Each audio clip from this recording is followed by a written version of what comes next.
This is the year of Tempoross. This boss has been indirectly buffed by updates. We have elemental weaknesses, which makes Toma water more valuable. We have desiccated pages from Moral Titans, which makes upkeep for the soaked pages possible. And we have diabolical worms from Yama, meaning with Spirit Flakes, you're going to catch a ton of anglers.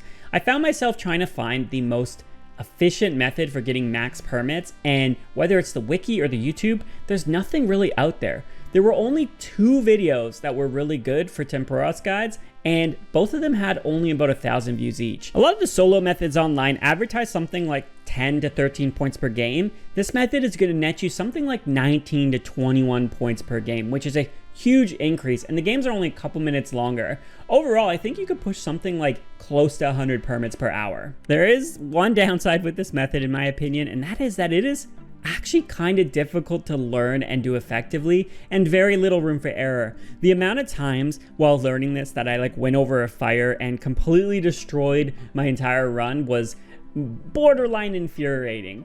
But when I actually got a hang of this method, it actually felt kind of strategic and fun. Every game's a little bit different. You got to make active decisions. So just bear that in mind. And if you're looking for something more chill, I would stick with some of the other solo methods. Given this is like the super sweaty guide for Tempoross, we're going to skip the boss mechanics to get right into the inventory. All you need is 8 buckets and a room pouch to cast Humidify. On your character, you'll want the Infernal Harpoon. That's probably the key item. Without it, you can still do this method, but you're going to sacrifice some firefighting, probably end up with 16 to 18 points per game, as opposed to 19 to 21 points per game, so strongly recommended. Full Anglers is nice, but optional. It allows you to attach the totem without a rope. You could just bring a rope in and drop it. You only attach the totem in the very beginning. Incando Hammer can give you some extra points for repairing the totems, but again, not necessary. And then your ring slot, you could do something like a Light Bearer. Since the agility changes, I don't run out of run energy at all here. I suspect most people won't. If you are struggling for whatever reason, you could bring a couple pieces of Gracefill and maybe an Explorer Ring. I also suggest getting the Tempoross plugin from the plugin hub. The best part about this is it tags the fires to make it really easy to know where to stand, and it shows you the timers of when the fires are going to spread as well, along with a couple other quality of life timers. I didn't even know this existed for the longest time, but if you go to the ladder when starting Tempoross, you can use the solo start option. I highly recommend making this your left click by default as well. This is great because you don't get crashed, but the best part is it starts the game right away. So you're skipping that 35-second timer in between every game, and that's going to speed up your points per hour by quite a bit. When the round starts, you're going to start by catching about 10 harpoon fish. If you don't have the Infernal Harpoon, you probably get a little bit less, but once you have your 10 harpoon fish, you're going to cook the ones that didn't cook automatically. This should bring you to about 4 or 5% storm intensity, and this is when the first double spawn happens.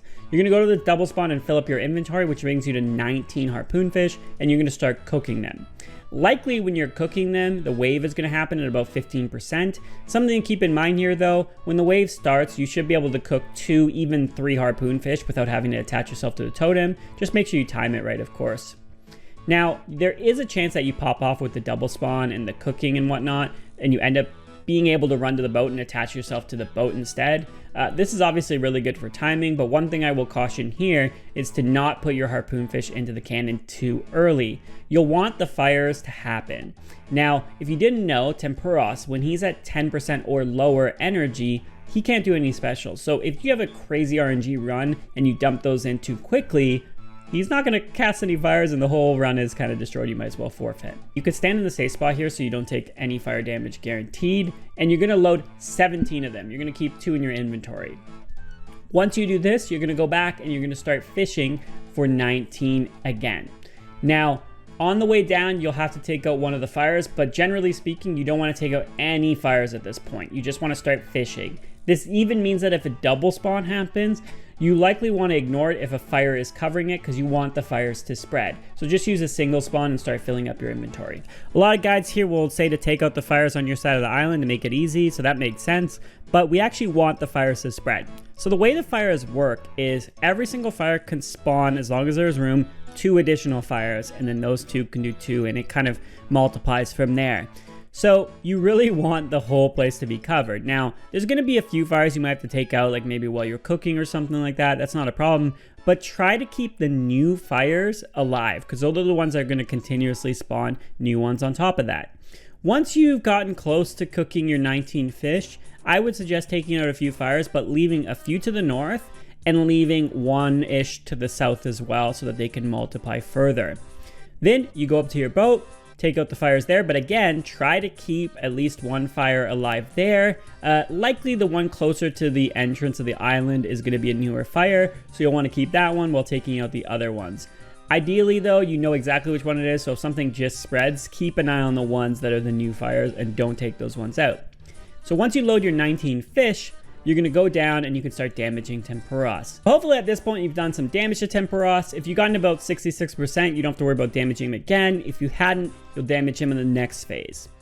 Now, you're going to start taking out some of the fires that have respread in your area, but again, keep the fresh ones there. So the ones to the south, 1 or 2, keep them fresh, and then as you clear towards the north to move to the other side of the island, don't clear out the new ones that are approaching north. You want those to continue to spread north and back south.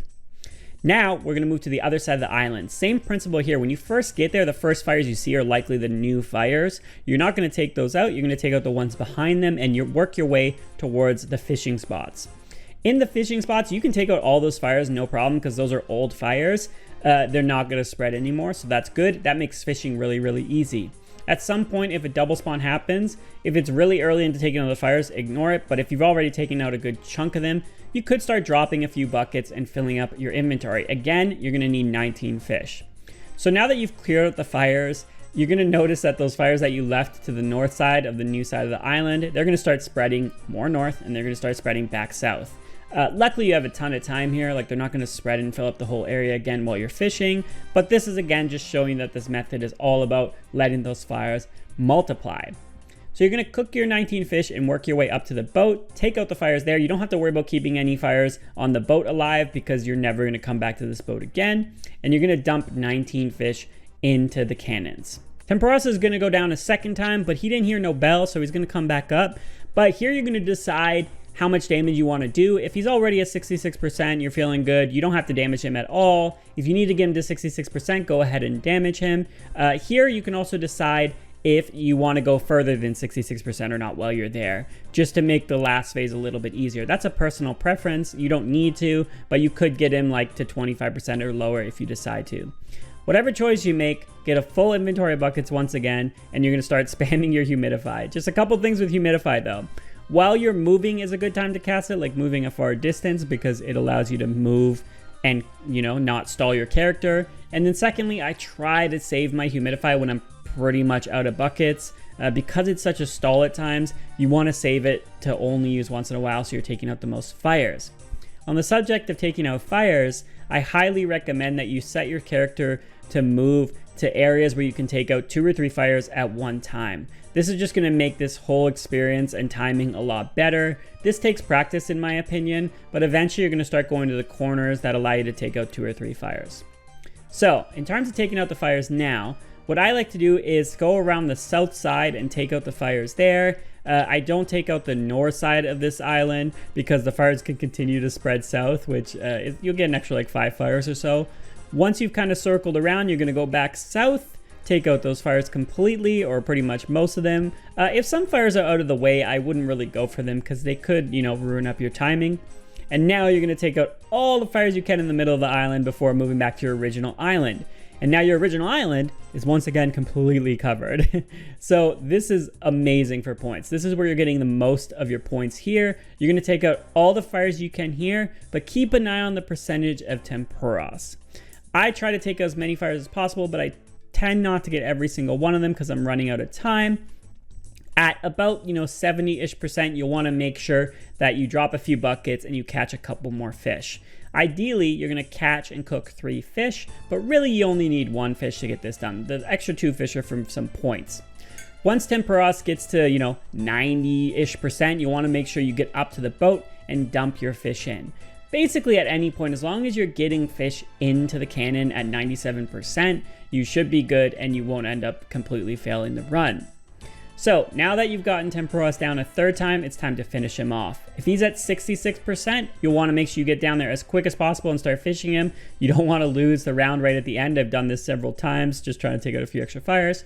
If he's gotten lower, like 25%, because you decide to do that, you might have some time to take out a few fires, but highly suggest do not throw 12 minutes away over a couple fires. If you've done everything right, you'll earn yourself about 20 points for that game. But as you can see, this is actually a fairly difficult method, but it boils down to two things. One is the tight timing, and two is accidentally burning fish. If you're struggling at first with this method, you can mitigate both those issues with a couple of the following tips. When it comes to tight timing, I just recommend not having to take out every single fire. Give yourself some extra room, keep some extra fires. You might only end up with like 16, 17 points, but that's fine. You at least get those points. As you get better, you'll take out more and more fires. When it comes to accidentally burning fish, this happens mostly in the beginning and on the boats. In the beginning, you could take out a couple extra fires, be a little bit more liberal there to give yourself some more room so you don't accidentally burn your fish. The fires should still spread if you keep the new ones alive. On the boat, this is an area where, the hitboxes and stuff are a little bit awkward. Take out the fires there. If it doesn't respread on the boat, that's totally fine. Don't worry about that. It's very important not to burn your fish. What do you think of this method? I really like it. If you don't follow, I recommend watching this again, and leave a sub if you found it helpful.